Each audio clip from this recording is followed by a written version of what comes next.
Halo semuanya, selamat datang di Atazia Learning Center. Yang sekarang kita lihat ini adalah dua buah gambar. Gambar pertama di sebelah kiri adalah nutrition fact, suatu makanan. Informasi ini mencakup beberapa banyak kandungan dari berbagai macam zat-zat seperti total lemak, kolesterol, sodium, dan banyak lagi. Yang semuanya itu dinyatakan dalam persen. Sedangkan gambar kedua di sebelah kanan adalah gambar suatu larutan infus yang juga berlabelkan seberapa banyak natrium klorida yang ada di dalamnya, yang juga dinyatakan dalam persen. Nah, kalian udah bisa nebak ya, bahwa untuk kali ini video kita adalah mengenai konsentrasi, yaitu berupa persen, ppm, dan ppb.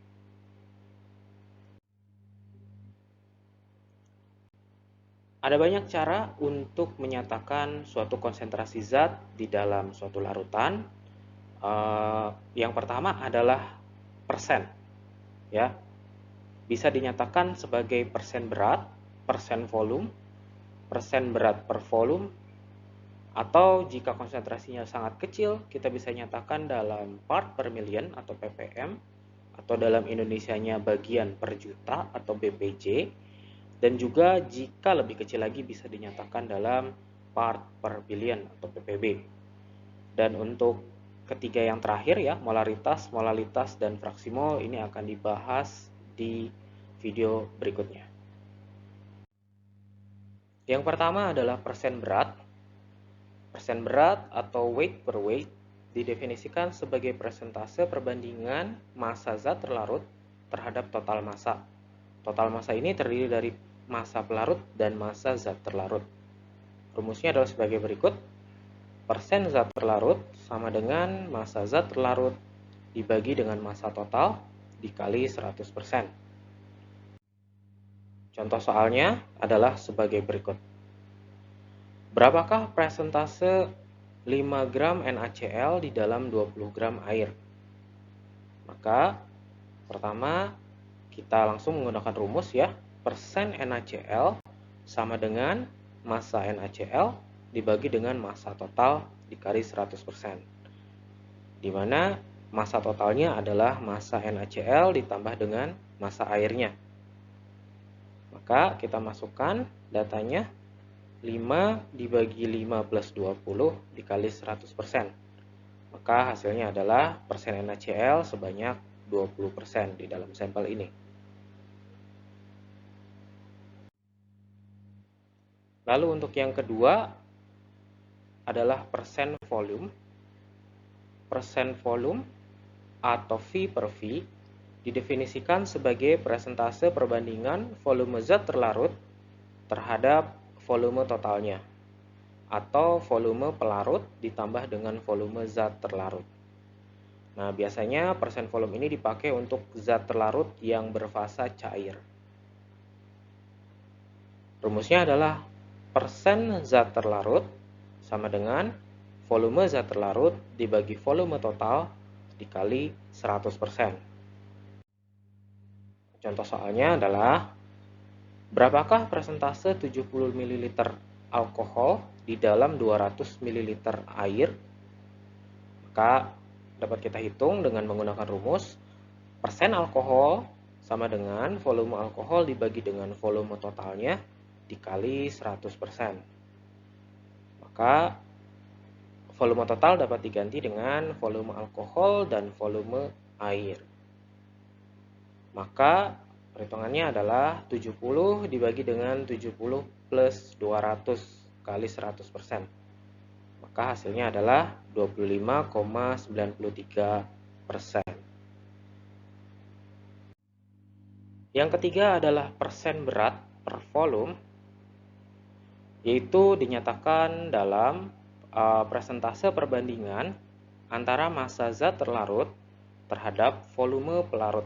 Ya, perlu dicatat jika dalam persen volume itu adalah volume larutan atau volume total, di dalam persen berat per volume itu digunakan volume pelarut saja, karena zat terlarutnya dalam kondisi padat, dalam fasa padat, sehingga dianggap tidak menyumbang volume terhadap volume total dari larutan, sehingga tidak digunakan dalam perhitungan. Nah, biasanya dipakai untuk zat terlarut yang fasanya padat di dalam pelarut yang fasanya cair. Sehingga formulanya adalah persen zat terlarut sama dengan massa zat terlarut dibagi dengan volume pelarut dikali dengan 100%. Untuk contoh soalnya sebagai berikut. Berapakah persentase dari 10 gram KCl di dalam 200 ml air? Maka jawabannya adalah persen KCl sama dengan massa KCl dibagi dengan volume pelarutnya. Di mana di sini volume pelarutnya adalah volume air ya. Jadi kita masukkan 10/200 dikali 100%, sehingga didapat persen dari KCl dalam larutan ini adalah sebesar 5%. Selanjutnya adalah part per million atau ppm. Digunakan ketika jumlah zat itu terlalu kecil untuk dinyatakan dalam persen, sehingga kita nyatakan dalam part per million atau ppm, atau dalam bahasa Indonesianya bagian per juta atau BPJ. Rumusnya adalah sebagai berikut. ppm sama dengan massa zat terlarut dibagi dengan massa pelarut dikali 10⁻⁶. Dengan catatan, jika menggunakan rumus ini, maka satuan yang dipakai harus sama. Misalkan gram dibagi dengan gram atau kilogram dibagi dengan kilogram. Lalu dapat juga dinyatakan dalam rumus sebagai berikut. ppm sama dengan massa zat terlarut dibagi dengan volume pelarut dikali 10⁻⁶. Nah, untuk ini harus menggunakan pasangan satuan yang tepat, yaitu gram zat terlarut dan mililiter pelarut, atau kilogram zat terlarut dan liter pelarut. Lalu untuk yang ketiga, dapat dinyatakan dalam massa zat terlarut dalam miligram dibagi dengan massa pelarut dinyatakan dalam kilogram. Untuk rumus ini tidak perlu dikali 10⁻⁶ ya, karena konversi dari satuan ini secara otomatis mengkonversi juga perhitungan ke dalam ppm. Lalu bisa juga dinyatakan dalam massa zat terlarut dalam miligram dibagi dengan volume pelarutnya dalam satuan liter. Nah, ketiga rumus tersebut akan kita buktikan bahwa itu akan menghasilkan perhitungan yang sama ya, dengan menggunakan contoh soal sebagai berikut. Jumlah dosis minimum KCN yang dapat menyebabkan kematian atau lethal dose adalah 200 mg dalam 2 kg air. Ubahlah lethal dose ini ke dalam ppm. Nah, kita pakai rumus yang pertama, yaitu ppm KCN sama dengan massa dari KCN dibagi dengan massa air dikali 10⁻⁶. Nah, semua massa di sini harus dikonversi bisa menjadi gram atau menjadi kilogram. Yang penting satuannya sama. Nah, di sini saya akan mengubahnya menjadi gram ya, sehingga 200 mg menjadi 200 kali 10⁻⁻³ gram. Dan 2 kg air menjadi 2 kali 10⁻³ gram dikali 10⁻⁶. Nah, maka hasilnya adalah ppm KCN sama dengan 100 ppm. Nah, ketika kita menggunakan rumus yang kedua, ya, kita tidak perlu mengkalikan dengan 10⁻⁶, akan tetapi kita konversi semua berat untuk zat terlarut menjadi miligram dan untuk pelarut menjadi kilogram. Nah, karena ini sudah dalam satuan miligram dan kilogram, maka langsung kita masukkan ya angkanya, sehingga didapat 100 ppm.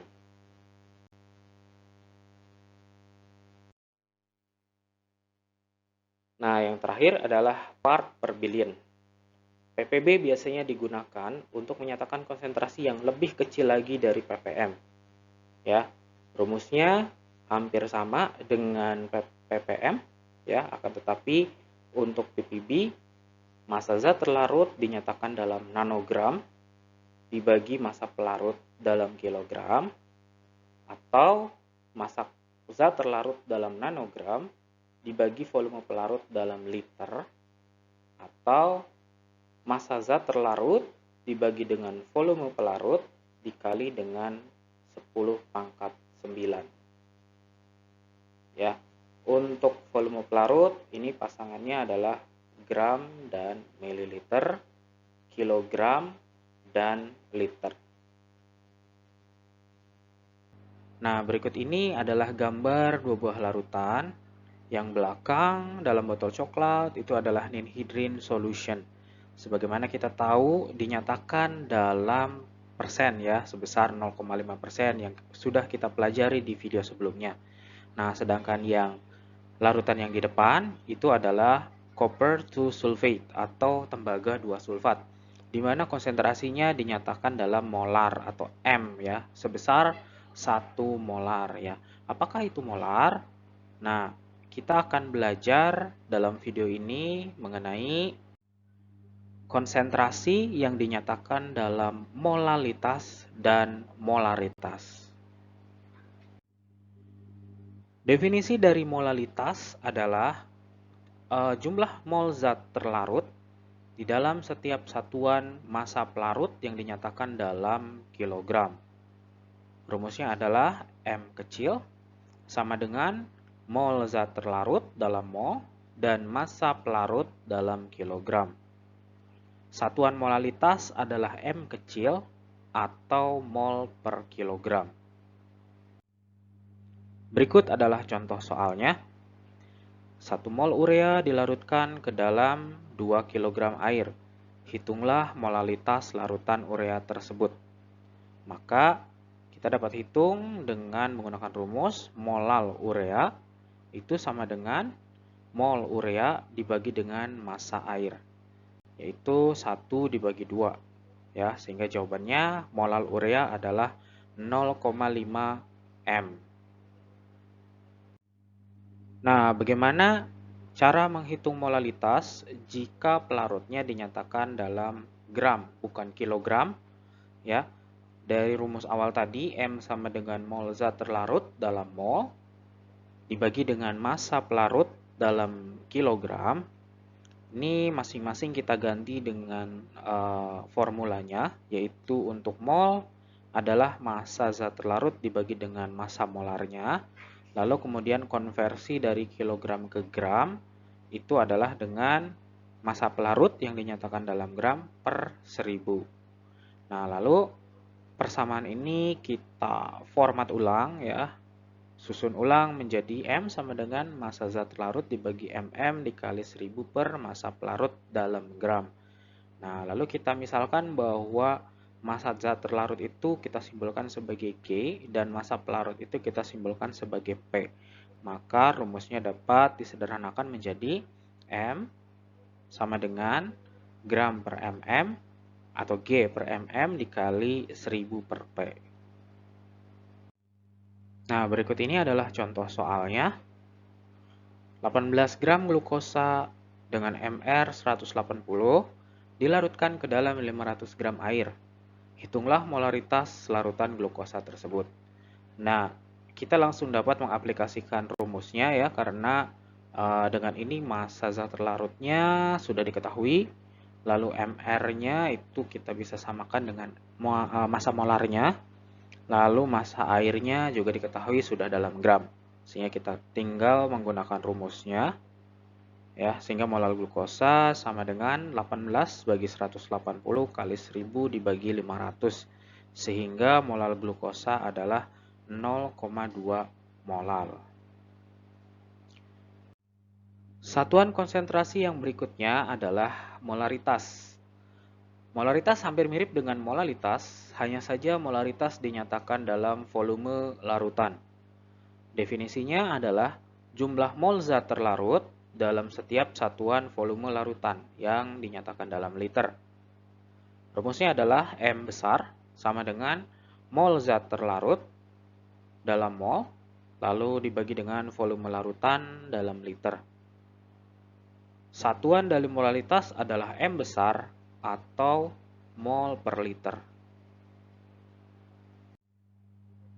Sama halnya dengan molalitas, jika volume larutan dinyatakan dalam mililiter, maka kita dapat memodifikasi formulanya atau rumusnya sebagai berikut.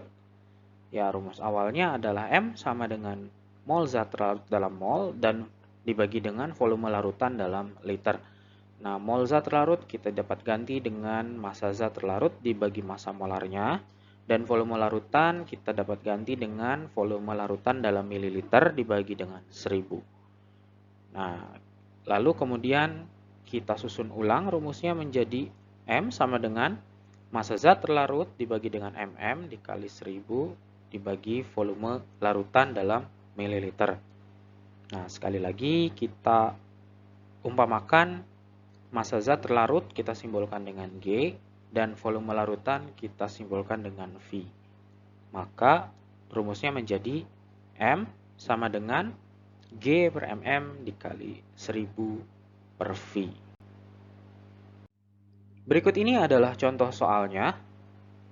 4,6 gram etanol atau C2H5OH dilarutkan dalam 100 ml larutan. Hitunglah molaritas larutan etanol tersebut. Nah, terlebih dahulu kita harus mencari MR dari etanol, yaitu dari rumus kimianya, ya, sehingga didapat 2 kali AR karbon ditambah 6 kali AR hidrogen ditambah 1 kali AR oksigen. Sehingga didapat MR etanol sama dengan 2 kali 12 plus 6 kali 1 plus 1 kali 16 sama dengan 46. Sehingga massa molarnya adalah 46 gram per mol.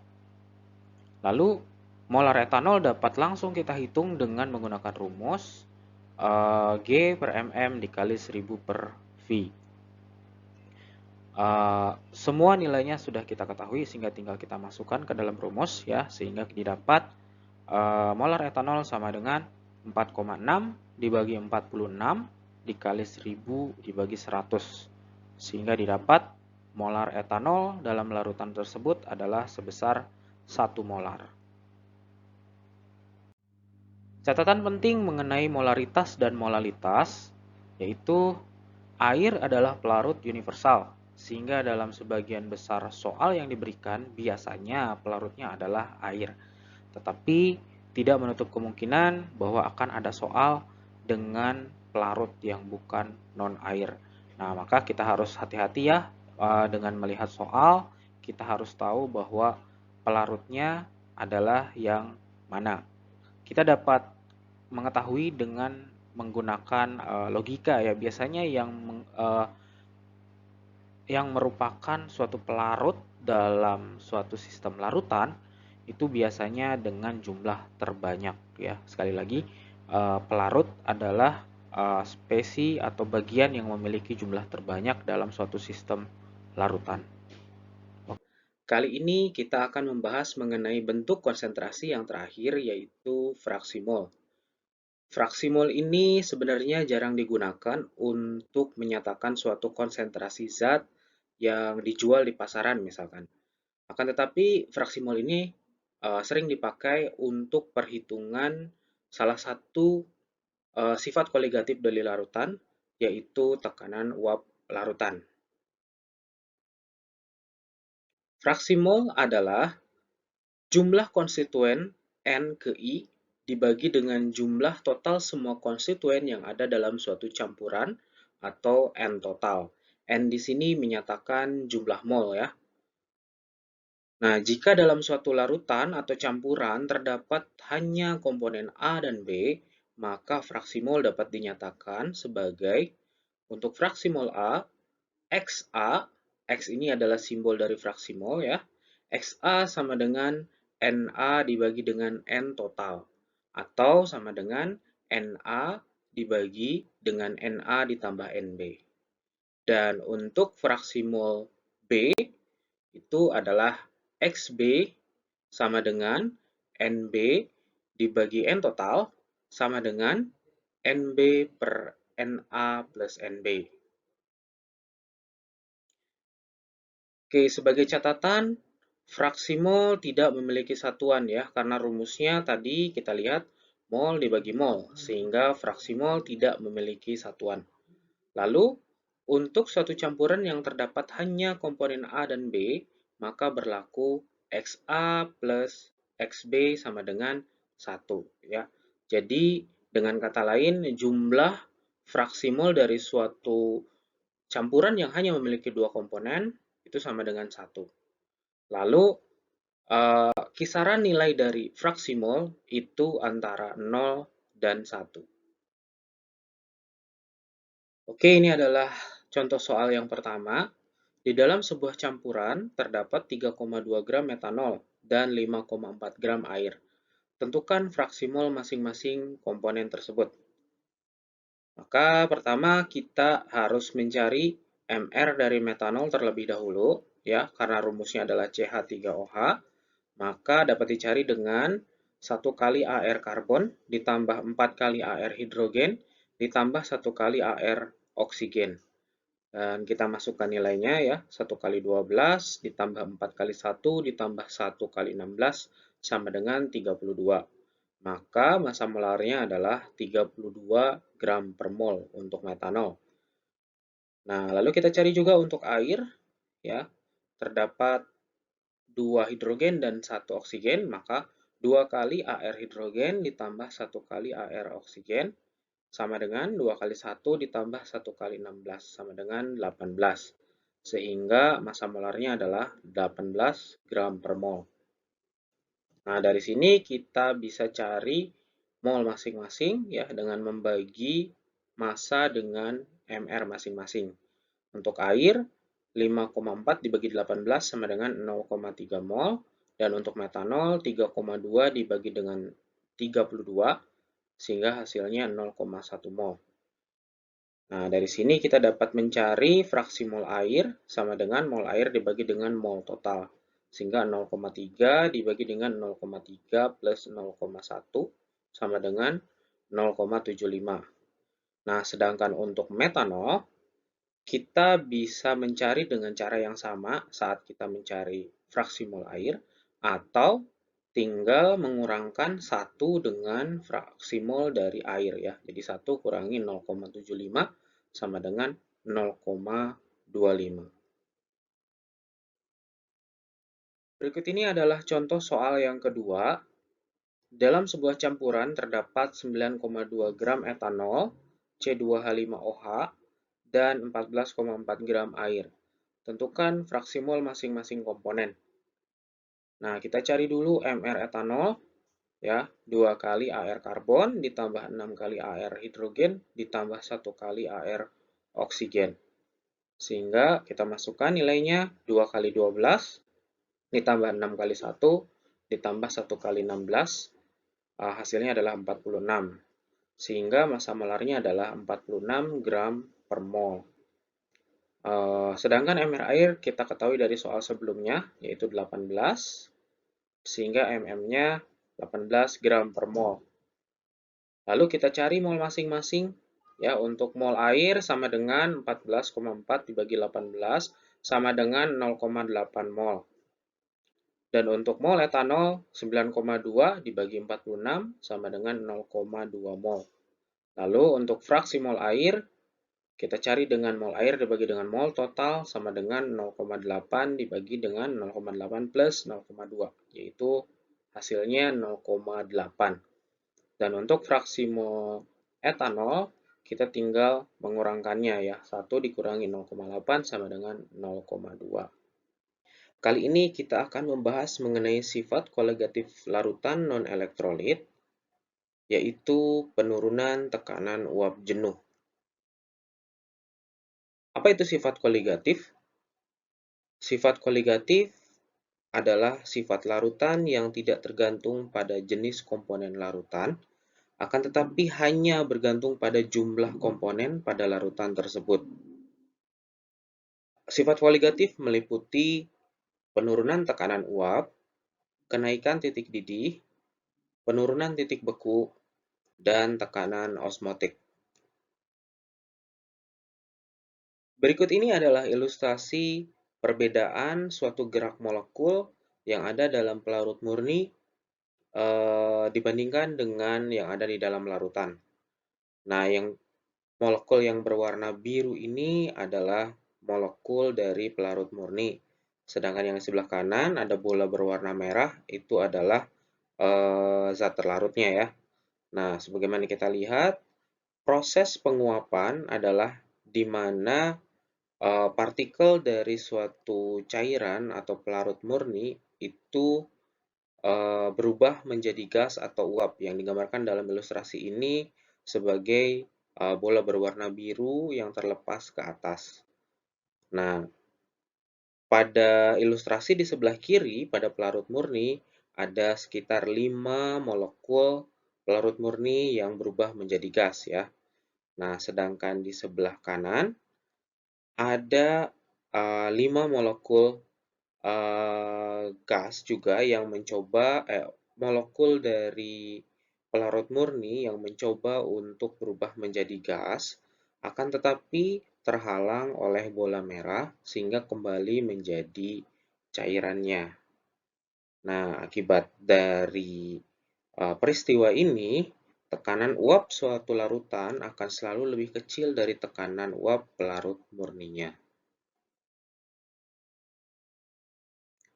Penurunan tekanan uap dapat dinyatakan dengan persamaan sebagai berikut. Delta P sama dengan P0 dikurangi P. Kita sebut ini sebagai persamaan 1. Di mana delta P itu adalah penurunan tekanan uap, P0 adalah tekanan uap pelarut murni, dan P adalah tekanan uap larutan. Lalu, berdasarkan hukum Raoult yang berbunyi tiap komponen dalam suatu larutan melakukan tekanan yang sama dengan besarnya sebesar fraksi mol dikali dengan tekanan uap dari pelarut murni tersebut. Sehingga dapat dirumuskan melalui suatu persamaan yaitu P ya sama dengan XP dikali dengan P0. Di mana XP adalah fraksi mol dari pelarutnya dan P itu adalah tekanan uap larutan dan P0 adalah tekanan uap pelarut murni. Nah, artinya, tekanan uap larutan akan sebanding dengan fraksi mol dari pelarutnya. Nah, kita sebut ini sebagai persamaan 2 ya. P sama dengan XP dikali P0. Lalu kalau kita hubungkan dengan fraksi molnya, ya, jika di dalam suatu sistem yang hanya terdapat satu pelarut dan satu zat terlarut, maka berlaku XP sama plus XT sama dengan 1, atau bisa kita ubah persamaannya menjadi XP sama dengan 1 min XT. Ya, kita sebut ini sebagai persamaan 3, di mana yang nantinya kita dapat mensubstitusikan persamaan 2 ke persamaan 1, sehingga didapat XP delta P sama dengan P0 dikurangi XP dikali P0. Lalu kita substitusi persamaan 3 ke persamaan yang di atas, maka didapat delta P sama dengan P0 dikurangi dalam kurung 1 min XT dikali P0. Lalu kita kalikan P0 itu ke dalam persamaan sehingga didapat delta P sama dengan P0 dikurangi kurung buka P0 dikurangi XT dikali P0 kurung tutup. Lalu kita sederhanakan, maka didapat delta P sama dengan XT dikali P0. Di mana XT adalah fraksi mol zat terlarut Maka kesimpulan yang dapat kita ambil dari dua persamaan tersebut adalah jika teman-teman menemukan suatu soal yang menanyakan atau berhubungan dengan tekanan uap larutannya, maka gunakan fraksi mol pelarut sebagai berikut ya. Sehingga pakai persamaan yang P sama dengan XP dikali P0. Tetapi jika pertanyaannya menyangkut atau berhubungan dengan penurunan tekanan uap, maka gunakan fraksi mol zat terlarut, yaitu delta P sama dengan XT dikali P0. Satuan tekanan itu ada banyak. Biasanya untuk kurikulum nasional kita menggunakan atmosfer, tetapi tidak ada salahnya kita mengetahui satuan tekanan yang lain. Ya, berikut ini contohnya. Satu atmosfer itu sama dengan 760 mm Hg. Satu atmosfer sama dengan 760 torricelli. Satu atmosfer sama dengan 76 cm Hg. Dan satu atmosfer sama dengan 101,325 Pascal, atau kita sederhanakan menjadi 10 pangkat 5 Pascal, atau 100 kilopascal. Dan 1 bar itu sama dengan 10 pangkat 5 Pascal atau 100 kilopascal, atau 1 bar sama dengan 1 atmosfer. Berikut ini adalah contoh soalnya. Pada suhu 25 derajat Celcius, sebanyak 36 gram urea MR60 dilarutkan ke dalam 75,6 gram air dengan MR18. Pada suhu yang sama, tekanan uap air murni adalah 24 mmHg. Besarnya penurunan tekanan uap larutan yang terbentuk adalah A. 1 mm Hg, B. 2 mm Hg, C. 3 mm Hg, D. 4 mm Hg, E. 5 mm Hg. Maka pertama kita hitung mol masing-masing terlebih dahulu ya. Mol urea itu sama dengan 36 dibagi dengan 60 didapat 0,6 mol. Dan mol air sama dengan 75,6 dibagi 18 sama dengan 4,2 mol. Lalu kita hitung fraksi mol zat terlarut ya. Mol urea dibagi dengan mol total itu 0,6 dibagi 0,6 plus 4,2 itu 0,125. Nah, kita menggunakan rumus delta P ya, karena yang ditanyakan adalah penurunan tekanan uap. Sehingga kita hanya memerlukan fraksi mol zat terlarutnya, bukan fraksi mol pelarutnya. Ya, kita masukkan ke rumus delta P sama dengan XT dikali P0 sama dengan 0,125 dikali 24, sehingga didapat delta P-nya sama dengan 3 mm Hg. Jadi jawabannya adalah C ya.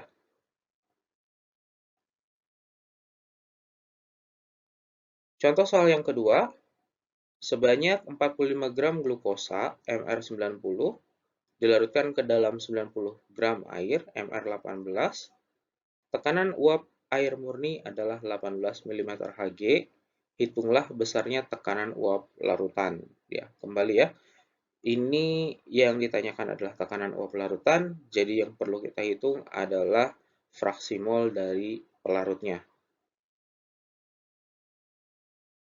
Oke, terlebih dahulu kita hitung mol masing-masing. Mol glukosa 45 dibagi 90 itu 0,5 mol. Lalu mol airnya adalah 90 bagi 18 yaitu 5 mol. Nah, maka fraksi mol dari pelarut adalah mol air dibagi mol total, yaitu 5 dibagi dengan 0,5 plus 5, yaitu 0,91.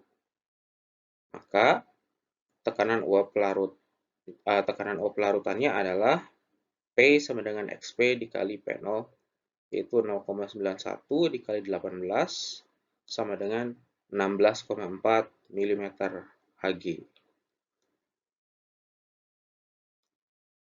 Nah, aplikasi atau kejadian sehari-hari yang menyangkut atau berkaitan dengan penurunan tekanan uap larutan,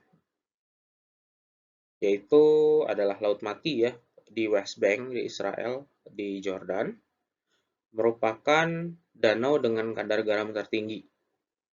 Nah, kadar garam ini menyebabkan tekanan uap air menurun dan mengurangi penguapan air, sehingga jumlah air cenderung tetap walaupun berada di area gurun yang panas dan tidak terhubung ke laut lepas.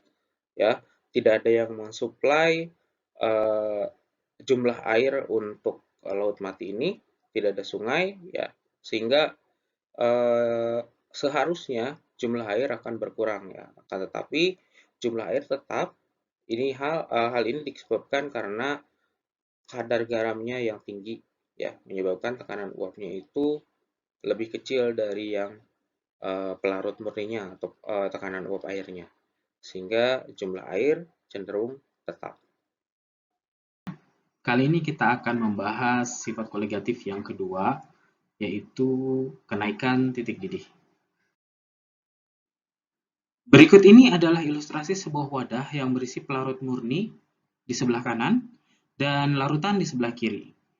Bulatan berwarna biru melambangkan molekul pelarut dan bulatan berwarna merah melambangkan molekul zat terlarut. Pada pelarut murni, molekul pelarut lebih mudah berubah ke fasa gas atau menguap karena tidak ada halangan saat molekul berubah fasa. Sedangkan pada larutan, sebagian molekul pelarut murni akan terhambat saat terjadinya perubahan fasa dari cair ke gas. Akibatnya, membutuhkan energi lebih banyak saat menguap. Dengan kata lain, membutuhkan suhu yang lebih tinggi untuk menguap. Titik didih pelarut murni akan mengalami kenaikan jika ke dalamnya dimasukkan sejumlah zat terlarut. Kenaikan tersebut dapat dirumuskan sebagai berikut. Delta TB sama dengan KB dikali M, dan delta TB adalah T2 dikurangi T1. Delta TB adalah kenaikan titik didih pelarut dengan satuan derajat Celcius. KB adalah tetapan kenaikan titik didih pelarut dengan satuan derajat Celcius per molal. Untuk air, nilainya 0,52 derajat Celcius per molal. Untuk pelarut lain, biasanya akan dinyatakan nilainya dalam soal. M adalah molalitas zat terlarut, unitnya adalah M atau mol per kilogram. T1 adalah titik didih pelarut murni, dinyatakan dalam derajat Celcius, dan T2 adalah titik didih larutan, dinyatakan dalam derajat Celcius. Berikut ini adalah contoh soalnya. Berapakah titik didih larutan yang terbentuk dari 20 gram urea atau CONH22 kali dalam 80 gram air? Jika diketahui KB air adalah 0,52 derajat Celcius per molal. Maka pertama kita harus menghitung massa molar ya dari urea, yaitu 1 kali AR karbon ditambah 1 kali AR oksigen ditambah 2 kali AR nitrogen ditambah 4 kali AR hidrogen. Lalu kita masukin angka AR dari masing-masing unsur tersebut dan didapat nilai 60. Maka MM-nya adalah sama dengan 60 gram per mol. Nah, maka kita dapat menghitung molalitasnya dengan rumus gram per mm dikali 1000 per P, yaitu 20 dibagi dengan 60 dikali 1000 dibagi 80. Hasilnya adalah 4,17 molar. Sehingga kita dapat hitung delta TB-nya adalah KB dikali M. KB-nya adalah KB air ya, jadi 0,52 dikali molalitas yang tadi kita hitung yaitu 4,17 sehingga didapat 2,17 derajat Celcius. Nah, untuk menghitung titik didih larutannya, kita menggunakan rumus delta TB sama dengan T2 min T1. Yang dicari adalah T2-nya, sehingga T2 sama dengan T1 ditambah delta TB sama dengan 100 ditambah 2,17, yaitu 102,17 derajat Celcius. Contoh soal yang kedua, hitunglah titik didih larutan yang terbentuk dari 4,39 gram naftalena C10H8 dalam 100 gram CCl4. Nah, ini adalah contoh soal yang pelarutnya bukan air ya, yaitu karbon tetraklorida atau CCl4. Di mana di sini diketahui bahwa Kb-nya adalah 5,02 derajat Celcius per molal. Dan juga titik didihnya atau Tb-nya adalah 76,8 derajat Celcius. Dan di sini diketahui juga AR masing-masing dari C dan H adalah 12 dan 1. Nah, pertama berarti kita harus menghitung MR-nya ya. Jadi 10 kali ARC ditambah 8 kali ARH sehingga didapat 128. Sehingga MM-nya atau massa molarnya adalah 128 gram per mol. Lalu kita masukkan ke dalam rumus molalitas ya. Jadi molalitas dari naftalen di dalam CCl4 itu G per mm dikali 1000 per P, yaitu 4,39 dibagi 128 dikali 1000 dibagi 100. Hasilnya adalah 0,24 molal. Nah, maka kenaikan titik didihnya dapat dihitung dengan rumus delta TB sama dengan KB dikali M sama dengan 5,02 dikali 0,24 sama dengan 1,22 derajat Celcius. Nah, untuk mengetahui titik didih larutannya, kita pakai juga formula delta TB sama dengan T2 min T1, berarti dicari T2-nya. Ya, berarti sama dengan T1 plus delta TB. Sama dengan 76,8 ditambah 1,22. Hasilnya adalah 78,02 derajat Celcius. Ya, inilah suhu didih larutan antara campuran naftalena dan karbon tetraklorida. Berikut ini adalah aplikasi dari kenaikan titik didih ya, sifat koligatif kenaikan titik didih. Karena sifat koligatif tidak tergantung pada jenis zat terlarut, tetapi hanya pada jumlah zat terlarut, maka kenaikan titik didih dapat digunakan untuk menentukan massa molekul relatif dari suatu zat. Dengan mengetahui titik didih pelarut murni dan kenaikan titik didihnya, maka massa molekul zat relatif zat terlarut dapat dihitung balik ya dengan rumus yang sama. Dalam gambar ini kita lihat bahwa pada musim dingin di negara-negara subtropis, air danau dan air sungai itu akan membeku. Nah, orang-orang di sana masih bisa tetap memancing ikan di danau yang membeku tersebut. Nah, akan tetapi, pernahkah kalian bertanya, mengapa ikan yang juga memiliki air di tubuhnya tidak ikut membeku dan tetap hidup? Hal ini disebabkan adanya zat anti beku di dalam darah ikan. Dan hal ini berkaitan dengan topik yang akan kita bahas kali ini, yaitu sifat koligatif yang ketiga, yaitu penurunan titik beku. Ya, sifat koligatif larutan non-elektrolit, yaitu salah satunya adalah penurunan titik beku. Oke, berikut ini adalah suatu diagram gerak molekul dari perubahan fasa dari fasa cair menjadi padat. Nah, proses ini disebut pembekuan. Ya, proses pembekuan adalah proses di mana suatu zat berubah dari cair menjadi padat. Proses ini melibatkan interaksi antar molekul, energi atau kalor dilepaskan dari molekul-molekul zat cair sehingga energi kinetik molekul berkurang, kemudian terbentuk interaksi yang lebih kuat antar molekulnya. Kemudian, molekul tersebut akan tersusun rapi dalam struktur padatannya, dan geraknya pun hanya terbatas kepada gerak vibrasi, yaitu gerak bergetar pada tempatnya. Nah, berbeda dengan larutan, di dalam larutan terdapat zat terlarut. Nah, maka molekul perlarut akan kesulitan untuk berinteraksi satu sama lain ketika proses pembekuan terjadi. Nah, akibatnya proses pelepasan kalor membutuhkan suhu yang lebih rendah. Nah, oleh karena itu, titik beku pelarut murni akan mengalami penurunan jika di dalamnya dimasukkan sejumlah zat terlarut. Nah, penurunan tersebut dapat dirumuskan sebagai berikut. Delta TF sama dengan KF dikali M, di mana delta TF sendiri adalah T1 dikurangi dengan T2. Ya, delta TF kita definisikan sebagai penurunan titik beku pelarut dengan satuan derajat Celcius. KF adalah tetapan penurunan titik beku pelarut dengan unitnya adalah derajat Celcius per molal. Lalu M adalah molalitas zat terlarut atau M atau mol per kilogram. T1 adalah titik beku pelarut murni. Untuk air adalah 0 derajat, ya, satuannya derajat Celcius. T2 adalah titik beku larutannya, satuannya derajat Celcius. Oke, kita coba contoh soal pertama.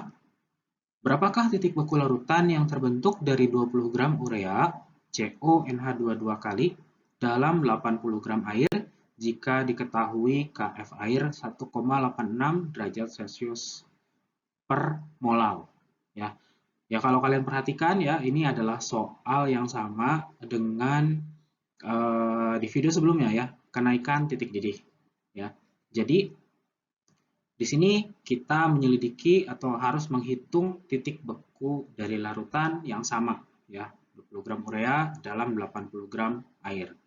Maka pertama kita bisa menghitung MR dari urea tersebut ya dengan cara yang sama, 1 dikali AR karbon ditambah 1 kali AR oksigen ditambah 2 kali AR nitrogen ditambah 4 kali AR hidrogen. Nah, lalu kita masukkan nilainya masing-masing sehingga didapat MR-nya sama dengan 60. Nah, berarti massa molarnya adalah 60 gram per mol. Lalu kita hitung molalitasnya ya dengan rumus gram per mm dikali 1000 per P.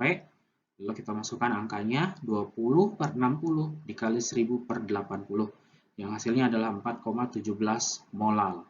Sehingga delta TF-nya bisa kita hitung dengan KF dikali M sama dengan 1,86 dikali 4,17 didapat 7,75 derajat Celcius. Ini adalah penurunan titik bekunya ya, sebesar 7,75 derajat Celcius. Nah, kalau ditanya berapakah titik bekunya, maka kita bisa masukkan ke dalam rumus delta TF sama dengan T1 min T2, maka T2-nya dapat dihitung bahwa T1 dikurangi delta TF, yaitu suhu beku air adalah 0 derajat ya, dikurangi 7,75. Berarti suhu beku larutan ini adalah minus 7,75 derajat Celcius. Oke, contoh soal yang kedua, ini menggunakan pelarut yang bukan air ya. Sama seperti di video sebelumnya, kenaikan titik didih, kita menggunakan soal yang sama, tapi untuk penurunan titik beku. Nah, di sini ada 4,39 gram naftalena atau C10H8 dalam 100 gram CCl4. Nah, di sini pelarutnya adalah karbon tetraklorida ya atau CCl4. Di mana nilai KF-nya adalah 29,8 derajat Celcius per molal dan titik bekunya adalah minus 22,8 derajat Celcius. Sama, kita hitung dulu MR-nya untuk naftalen ya. 10 kali AR karbon ditambah 8 kali AR hidrogen. Maka hasilnya adalah 128. Sehingga massa molarnya adalah 128 gram per mol. Nah, lalu kita hitung molalitasnya adalah gram per mm dikali 1000 per P. Maka 4,39 per 128 dikali 1000 per 100. Sehingga hasilnya 0,34 molal. Nah, lalu delta TF-nya dapat dihitung ya dengan rumus KF dikali M ya. Angkanya sudah ada 29,8 dikali 0,34 molal. Sehingga hasilnya adalah 10,22 derajat Celcius. Ini adalah penurunan titik bekunya. Sehingga titik bekunya bisa dicari dengan rumus delta TF sama dengan T1 min T2. Sehingga T2-nya adalah T1 dikurangi delta TF, yaitu minus 22,8 dikurangi 10,22. Sehingga sekarang suhu beku larutannya adalah minus 33,02 derajat Celcius. Nah, berikut ini adalah beberapa aplikasi dari penurunan titik beku ya. Ini yang paling sederhana adalah ada di kita ya, penjual es lilin atau es putar ya. Ini memanfaatkan sifat koligatif penurunan titik beku. Ya, pembuatan es lilin atau es putar ini dipakai penjual ini akan menambahkan garam ke dalam es batu sehingga suhu beku air akan menurun ya, es yang berada di luar. Lalu kemudian dia akan memasukkan adonan ke dalam campuran es batu dan garam tersebut. Nah, kalor dari dalam adonan es lilin atau es putar akan berpindah atau diserap ke dalam campuran es dengan garam tadi ya, karena suhunya lebih rendah, maka suhu yang ada di dalam adonan es lilin atau es putar itu juga akan ikut turun di bawah 0 derajatnya. Akibatnya ini akan membeku ya. Sehingga es batu yang yang ada di luar itu akan mencair, sedangkan yang di dalam adonan itu akan membeku. Sehingga terbentuklah es lilin. Oke, aplikasi yang kedua adalah antifreeze ya atau coolant ya. Di negara-negara subtropis pada musim dingin karena kita punya radiator ya, radiator biasanya kita isi dengan air. Nah, pada saat musim dingin, air di dalam radiator ini akan membeku dan akan merusak radiator mesin ya. Nah, ke dalamnya biasanya kita tambahkan etilen glikol ya. Jadi suatu zat atau zat terlarut yang dia tidak bersifat asam ya, sehingga tidak akan merusak mesin. Nah, ini ditambahkan ke dalam air radiator sehingga menurunkan titik bekunya. Akibatnya ini mencegah air radiator untuk membeku. Aplikasi yang ketiga adalah penyemprotan de-icer ya ke dalam timbunan salju. Biasanya kalau di negara 4 musim kan itu ada pada saat musim dingin salju akan menutupi jalanan ya. Nah, ini biasanya kita bersihkan, mereka bersihkan dengan menggunakan de-icer. Nah, fungsinya adalah untuk mencegah saljunya mengeras ya, menjadi es sekaligus mencairkannya. Lalu aplikasi yang keempat adalah ini berada di dalam tubuh makhluk hidup ya, terutama ikan laut ya. Itu memiliki zat anti beku di dalam darahnya sehingga mencegah ikan membeku dan bisa bertahan di musim dingin.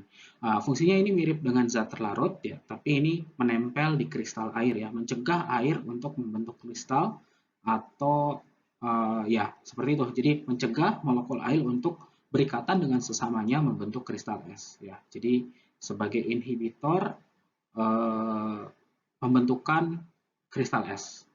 Nah, lalu ini juga ada di dalam tubuh hewan-hewan yang bisa berhibernasi di wilayah yang beriklim dingin ya. Selain ikan juga ada di hewan-hewan ya, yang terutama yang ada hidup di daerah yang memiliki musim dingin. Di depan kalian ini yang saya tampilkan adalah jenis-jenis larutan infus ya. Nah, pernahkah kalian membaca labelnya? Ada berbagai macam jenis cairan infus seperti NaCl, glukos, ringer laktik, dan glukos NaCl. Mengapa konsentrasi larutan tersebut harus tepat? Nah, infus merupakan cairan yang langsung dimasukkan ke dalam tubuh kita melalui aliran darah. Nah, jika konsentrasinya tidak tepat, maka akan mengganggu atau bahkan mengakibatkan kerusakan sel. Hal ini berkaitan dengan topik sifat koligatif yang keempat yang akan kita bahas, yaitu sifat koligatif larutan non-elektrolit, yaitu tekanan osmotik. Proses berpindahnya zat terlarut dari suatu konsentrasi ke konsentrasi lain itu ada dua, yaitu difusi dan osmosis. Tapi yang akan kita bahas sekarang adalah proses osmosis. Osmosis adalah proses berpindahnya air dari konsentrasi rendah ke konsentrasi tinggi melalui membran semipermeabel. Apa itu membran semipermeabel? Membran semipermeabel adalah membran yang memisahkan dua larutan dengan konsentrasi berbeda. Sifat dari membran ini adalah dia hanya melewatkan molekul-molekul kecil, biasanya pelarut ya atau air ya dalam hal ini. Nah, tekanan osmotik itu sendiri adalah tekanan yang diperlukan untuk menghentikan atau melawan proses osmosis. Perhatikan gambar di bawah ini. Ini adalah pipa U yang diisi dengan larutan yang sama, tetapi dengan konsentrasi yang berbeda. Lalu, kedua larutan ini dipisahkan oleh suatu membran semipermeable. Nah, ini kita sebut sebagai initial state atau keadaan awal. Nah, ada beberapa istilah yang harus kalian kenal, ya. Larutan dengan konsentrasi rendah, ya, boleh kita lihat bahwa titik merah yang menggambarkan zat terlarut itu lebih sedikit daripada yang di sebelahnya. Nah, ini bisa berarti bahwa ini adalah larutan dengan konsentrasi rendah atau low concentration, atau istilah lainnya hypotonic, atau istilah lainnya high water potential, atau larutan dengan potensial water yang tinggi. Nah, yang sebelah kirinya itu adalah larutan dengan high concentration atau hypertonic atau low water potential. Nah, karena zat yang berwarna merah ini ukurannya besar, seharusnya kalau tidak ada membran semipermeable, molekul merah ini akan berpindah ke kanan, ya, karena ada perbedaan konsentrasi atau concentration gradient. Akan tetapi karena ada semi-permeable membran, molekul merah ini tidak bisa melewatinya. Nah, untuk menyeimbangkannya, maka yang berpindah adalah air, yaitu dari yang high water potential ke low water potential. Nah, akibatnya kita lihat gambar yang di sebelah kanan, yaitu final state atau keadaan akhir, di mana air yang di sebelah kanan itu berpindah ke kiri untuk menyeimbangkan konsentrasi atau menyeimbangkan water potensialnya. Sehingga di keadaan akhir, konsentrasinya sama, akan tetapi akan ada penurunan permukaan air, ya. Ini diakibatkan oleh proses yang namanya osmosis. Nah, osmosis adalah net movement of water down gradient of water potential. Ya, jadi gerakan air melalui water potential, ya, dari yang tinggi ke yang rendah. Nah, osmotic pressure sendiri adalah tekanan yang melawan gerakan osmosis tersebut. Tekanan osmotik diturunkan dari persamaan gas ideal sebagai berikut. PV sama dengan nRT, lalu V-nya pindah ke kanan, ya, jadi P sama dengan N per V RT, di mana N per V bisa kita ganti dengan M atau molaritas. Nah, maka rumus tekanan osmotik adalah sebenarnya P sama dengan M dikali R dikali T. Akan tetapi untuk menggantikan atau untuk mengkhususkan bahwa tekanan ini adalah tekanan osmotik, simbol P diganti dengan V. Ya, sehingga rumusnya adalah V sama dengan MRT. Di mana V adalah tekanan osmotik, satuannya atm. M adalah molaritas, satuannya M besar atau mol per liter. R adalah tetapan gas ideal, kita pakai 0,082 liter atm per mol per Kelvin. Dan T adalah suhu mutlak yang dinyatakan dalam Kelvin. Ya, di mana suhu mutlak ini adalah suhu dalam derajat Celcius ditambah dengan 273. Nah, berikut ini adalah contoh soalnya.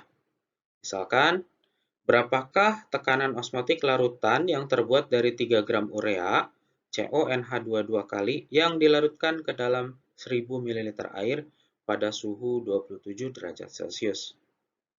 Maka kita hitung dulu MR dari urea, ya. 1 kali AR karbon ditambah 1 kali AR oksigen ditambah 2 kali AR nitrogen ditambah 4 kali AR hidrogen. Dan hasilnya adalah 60. Maka massa molarnya adalah 60 gram per mol. Nah, lalu kita masukkan ke rumusnya. Molarity-nya atau molaritasnya adalah gram per mm dikali 1000 per V, yaitu 3 per 60 dikali 1000 dibagi 1000. Maka hasilnya adalah 0,05 molar. Maka tekanan osmotiknya dapat dihitung dengan rumus V V sama dengan M dikali R dikali T. Ya, maka kita masukkan angkanya 0,05 dikali 0,082 dikali suhu dalam Kelvin ya, 27 tambah 273 menjadi 300 dan hasilnya adalah 1,23 atmosfer. Oke, contoh soal yang kedua. Berapakah tekanan osmotik larutan yang terbuat dari 4,5 gram glukosa C6H12O6 yang dilarutkan dalam 1000 ml air pada suhu 25 derajat Celcius? Maka pertama sama ya, kita hitung MR-nya 6 kali AR karbon ditambah 12 kali AR hidrogen ditambah 6 kali AR oksigen. Maka MR-nya adalah 6 kali 12 tambah 12 kali 1 tambah 6 kali 16. Hasilnya adalah 180. Maka massa molarnya adalah 180 gram per mol. Sehingga molaritasnya dapat kita hitung. Gram per mm dikali 1000 per V sama dengan 4,5 per 180 kali 1000 dibagi 1000. Hasilnya adalah 0,025 molar. Nah, maka tekanan osmotiknya dapat kita hitung ya. V sama dengan MRT. Kita masukkan 0,025 kali 0,082 dikali 298. Sama dengan 0,61 atmosfer. Nah, berikut ini adalah istilah-istilah yang digunakan dalam tekanan osmotik ya. Pertama adalah hipertonik. Ya, hipertonik itu artinya larutan yang sedang kita lihat jika dibandingkan dengan larutan lain itu konsentrasinya lebih besar ya, sehingga tekanan osmotiknya lebih rendah ya. Berkebalikan ya.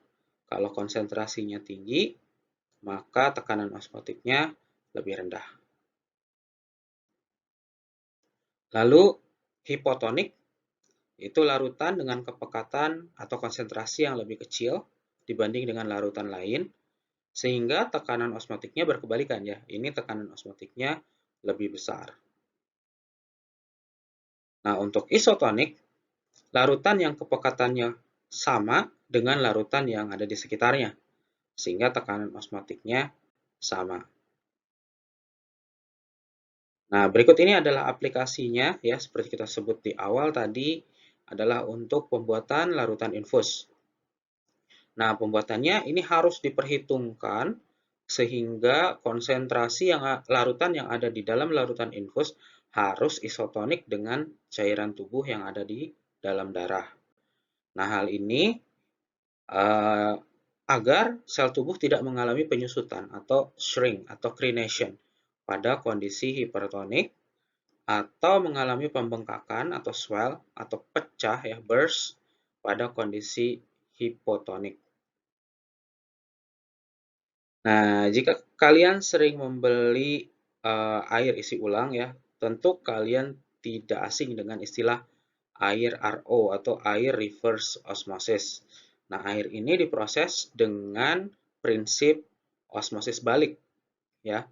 Jadi air kotor itu dilewatkan melalui membran semipermeable menggunakan tekanan yang kita buat, yang kita kasih ke air tersebut untuk melawan gradien osmosis. Sehingga kotoran tertahan pada membran dan terpisah dari air bersih. Ya, kalau kita pakai prinsip osmosis kan seharusnya dari pure water itu ngalir ke air yang nggak difilter ya. Tapi ini kita kasih tekanan yang lebih besar dari tekanan osmosis, sehingga air bisa tersaring oleh membran semipermeable. Nah, perhatikan gambar berikut. Ingatkah kalian percobaan di kelas 10 tentang larutan elektrolit dan non-elektrolit? Nah, percobaan ini dibuat dengan memakai rangkaian listrik tertutup yang terdiri dari sumber tegangan, 2 buah elektroda, dan 1 buah lampu. Nah, elektroda kemudian dimasukkan ke dalam 3 buah larutan yang berbeda seperti dalam gambar, lalu lampunya kita amati. Ini akan menyala terang, redup, atau tidak menyala. Nah, lampu yang menyala jika terdapat ion pada larutan yang menghantarkan listrik. Pada larutan A, ion tidak dihasilkan, maka lampu tidak menyala. Nah, larutan ini kita sebut sebagai larutan non-elektrolit karena larutan ini tidak dapat menghantarkan listrik atau tidak menghasilkan ion. Lalu untuk larutan B, larutannya menghasilkan ion sehingga lampu menyala terang. Nah, larutan ini kita sebut sebagai larutan elektrolit kuat. Lalu untuk larutan C, nah lampunya menyala tapi redup, ya. Ini berarti larutan C menghasilkan ion hanya sebagian. Nah, larutan ini kita sebut sebagai larutan elektrolit lemah. Nah, pengetahuan ini akan mengantarkan kita untuk membahas mengenai sifat koligatif dari larutan elektrolit. Ya, untuk video ini kita akan bahas mengenai sifat koligatif larutan khusus untuk larutan elektrolit. Larutan elektrolit adalah larutan yang terbuat dari zat yang akan menghasilkan ion-ion ketika kita larutkan ke dalam air. Sehingga perbedaannya dengan larutan elektrolit adalah jumlah partikelnya akan lebih banyak. Nah, larutan elektrolit terdiri dari dua jenis, yaitu larutan elektrolit kuat, yang artinya semua atau hampir atau bahkan ada yang 100% dari zat ini terurai semuanya menjadi ion. Lalu untuk larutan elektrolit lemah, itu hanya sebagian kecil dari zat ini yang terurai menjadi ion. Nah, seberapa banyak suatu zat atau larutan itu menjadi ion dalam larutannya, itu dinyatakan dalam derajat ionisasi. Derajat ionisasi adalah perbandingan atau banyaknya zat yang terurai dari suatu zat tertentu ketika dilarutkan ke dalam air. Dinyatakan dalam derajat ionisasi atau alfa, nilainya antara 0 dan 1. Nah, nilai alfa untuk elektrolit kuat adalah 1. Nah, lalu kita harus mengenal yang namanya faktor Van Hoff. Ya, rumus koligatif untuk larutan elektrolit dengan larutan non-elektrolit sebenarnya sama pada dasarnya. Hanya saja untuk larutan elektrolit, rumusnya harus dikalikan dengan faktor Van Hoff ini. Nah, rumusnya adalah sebagai berikut. I sama dengan 1 plus dalam kurung N-1 dikali alfa. Di mana I-nya sendiri adalah faktor Van Hoff-nya, N adalah jumlah ion yang dihasilkan oleh zat tersebut, dan alfa adalah derajat ionisasinya. Maka ketika kita kombinasikan faktor Van Hoff ini dengan rumus sifat larutan koligatif, sifat koligatif larutan yang telah kita pelajari, maka rumusnya adalah sebagai berikut. Untuk penurunan tekanan uap, delta P sama dengan XT dikali P0 dikali I. Dan untuk kenaikan titik didih, delta TB sama dengan KB dikali M dikali I. Penurunan titik beku, delta TF sama dengan KF dikali M dikali I. Dan tekanan osmotik, V sama dengan M dikali R dikali T dikali I. Ya, seperti kita ketahui ya, berarti rumusnya sama, hanya saja ada penambahan yaitu dikali dengan I. Berikut ini adalah contoh soalnya. Berapakah tekanan osmotik larutan yang terbuat dari 3 gram NaCl yang dilarutkan dalam 1000 ml air pada suhu 27 derajat Celcius? Jika terdapat soal seperti ini dan tidak diketahui alfanya, maka asumsikan bahwa larutan ini adalah larutan elektrolit kuat, sehingga alfanya kita asumsikan sebagai nilainya 1. Ya. Sehingga kita cari dulu MR-nya. Ya, untuk molekul ini adalah 1 kali ARNA ditambah 1 kali ARCl. Jadi MR-nya adalah 1 kali 23 ditambah 1 kali 35,5 sehingga hasilnya 58,5. Nah, kemudian mm-nya adalah 58,5 gram per mol. Sehingga alfanya ini kita cari ya. Alfanya sama dengan 1 karena dia kita anggap sebagai elektrolit kuat karena tidak diketahui di soal. Lalu jumlah ionnya adalah 2 ya. Jadi NaCl ketika dilarutkan ke dalam air menjadi Na plus Cl minus. Ya, berarti akan ada 2 ion. Nah, berarti faktor Van Hoff-nya adalah I sama dengan 1 plus N-1 dikali alfa, maka 1 ditambah 2 dikurangi 1 kali 1. Jadi sama dengan 2. Jadi faktor Van Hoff-nya adalah 2. Nah, lalu kita cari molaritasnya. Gram per mm dikali 1000 per V, maka hasilnya adalah 3 dibagi 58,5 kali 1000 dibagi 1000. Hasilnya adalah 0,05 molar. Nah, sehingga dapat kita cari tekanan osmotiknya adalah V sama dengan M dikali R dikali T. Jangan lupa dikali I ya, karena ini adalah larutan elektrolit. Sehingga hasilnya adalah 0,05 dikali 0,082 dikali 300 dikali 2. Sehingga hasilnya adalah 2,46 atmosfer. Oke, jika ada pertanyaan jangan lupa tulis di kolom komentar, kita diskusi bersama. Dan jangan lupa subscribe dan like-nya untuk video ini. Sampai jumpa di video berikutnya. Terima kasih.